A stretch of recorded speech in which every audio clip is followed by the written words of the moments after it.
Peace and blessings to all of God's children.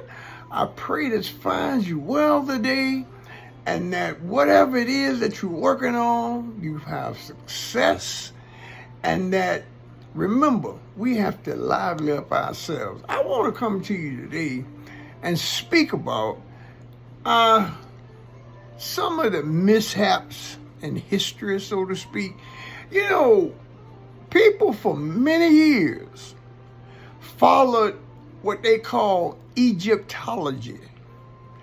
And Egyptology for many years was seen as the ultimate authority on all things dealing with Egypt. Okay.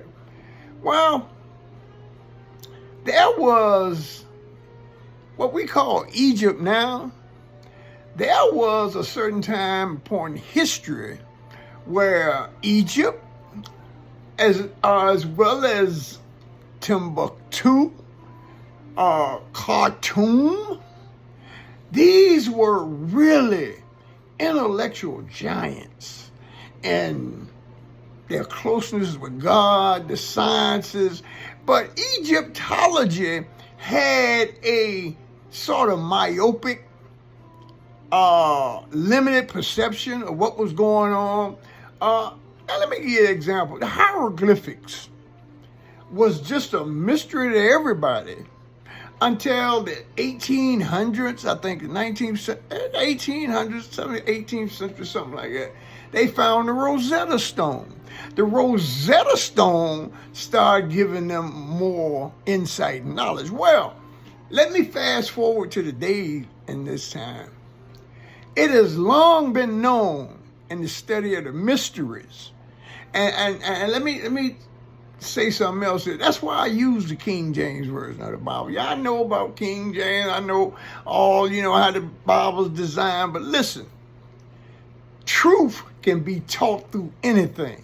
Truth can be taught through a rock, stumbling block, stepping stone. Truth can be taught, listen, through a pile of feces if necessary.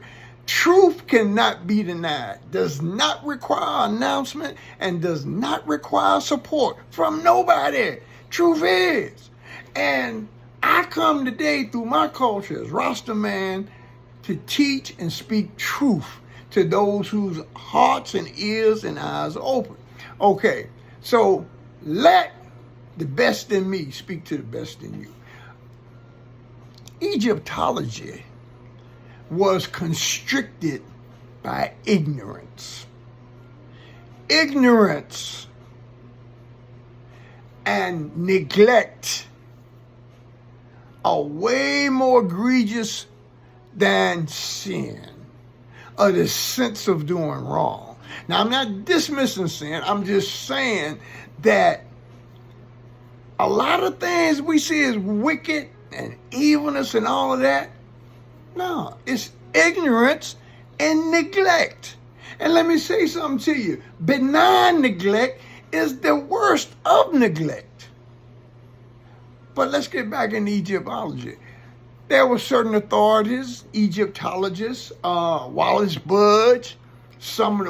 Wallace Budge wrote the Egyptian Book of the Dead. Ain't nowhere close. It's the book of coming forth by day. But here again, like I said, it was a slow progression here. And all the while, life was being lived, and people were sitting on this throne of authorship and saying, oh, this about it, and didn't have a clue. And there was another agenda. See, some people, some things, some cultures, some governments, some bodies of people feel as though the truth can never be told about them or somebody else. And they have a vested interest because these are very powerful people now, and they can shut you down, or they can pick you up, or they can make you just simply disappear. That's the way it is. But the thing with Egyptology is it failed to embrace KEMET, the culture, the sciences. When we talk about KEMET, we draw that for higher knowledge, you must be able to read the signs and symbols.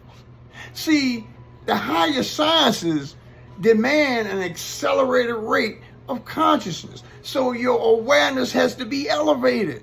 You got to be in a certain resonance, harmonic resonance, in order to receive. But once you get there, what they thought was just different, them hieroglyphs, them signs and them symbols will speak volumes into what psychology calls your higher mind.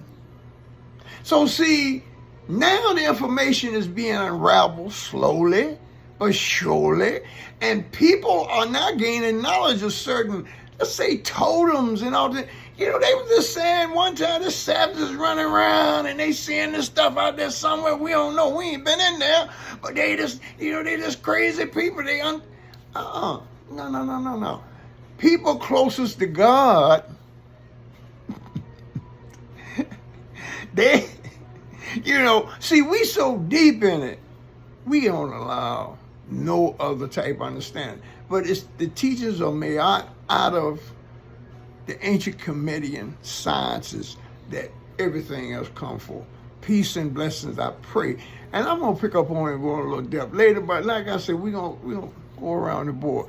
I pray something comes out of here that puts you in a direction where you can better find yourself and be a better citizen and a better adherent to whatever it is you have in your heart. Peace.